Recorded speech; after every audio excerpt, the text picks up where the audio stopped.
all of today's breaking news. Senator John Kennedy. Senator, you not only watched President Zelensky, but I'm quoting you. You said we are at war with Russia. We need to win it militarily and economically. I want you to give us a little more detail what you mean by that. Well, I'd make a couple of points, Sean. First, I think it's clear that the leader of the free world is President Zelensky. He and the Ukrainian people are tough as a boot, and we need to have their back. Point two, I think it's important when we do something right to acknowledge it. The West's sanctions on Russia's central bank has hurt Putin. Hadn't brought him to his knees, but it's hurt him. So I suppose you could say President Biden has gotten it right once in a row. Point three, the rest of President Biden's economic response to the invasion and military response to the invasion, in my judgment, has been a wimp fest. Let's take it first militarily. President Zelensky and the Ukrainian people are holding their own on the ground. They need air cover.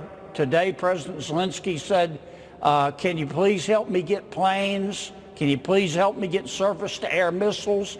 I'm not asking for American planes or pilots or troops. Help me with your allies.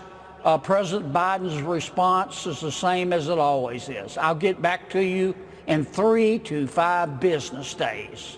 And he never gets back. Senator, point four. Sure, go ahead. You go, sir. No, finish your point. I was just going to say the final point I would make, unless you, with your parents, you understand that you can't put Putin on his knees without cutting off his cash flow. And you can't cut off his cash flow without cutting off his oil and gas. And a lot of our allies say, well, we have to buy his oil and gas. Where are we going to get it? Well, the obvious answer is the United States, except for one problem. The woker darlings and the Democratic Party will not allow President Biden to adopt an all-of-the-above energy policy, which includes oil and gas, and the president just doesn't seem to have the courage to stand up to him. He's beholden to this new religion, the climate alarmist religious cult called the New Green Deal Socialism. I want to go back to the specificity of what you're saying that America should do. I'm a Reagan, Trump, Make America Great Again, America First conservative. We saw what Reagan did to help the Mujahideen in Afghanistan defeat the Soviet Union in the 80s, helped the Contra rebels against the Sandinistas. We saw Donald Trump use modern warfare, weaponry, technology to kick the living Adam Schiff out of that caliphate and defeat him that was grown under Obama and Biden. You're saying no boots on the ground, but if the Ukrainians, who I think have shown a real willingness to fight back hard, if they have the right tools and the right military equipment, they have a shot at winning this war. I would argue Vladimir Putin ran into a force he never anticipated up to this point. Sure, and I'll give you a perfect example.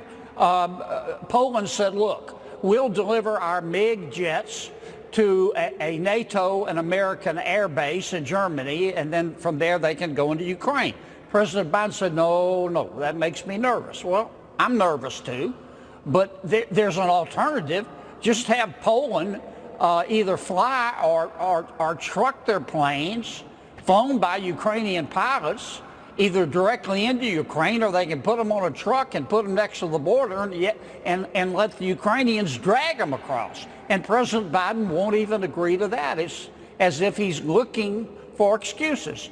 I would ask the president to consider, I know, you don't want to make Mr. Putin mad, but when in the Vietnam War, who supplied planes directly to North Vietnam? Russia.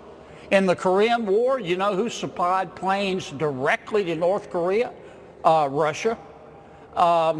So I don't understand the reluctance of the president. I do know this though. Some people in his administration believe that $6 gas will make people buy electric vehicles, and that's a hell of an attitude. Well, we'll get into more detail on my radio show. You're going to be a guest on my show tomorrow. I We look forward to it. Sean.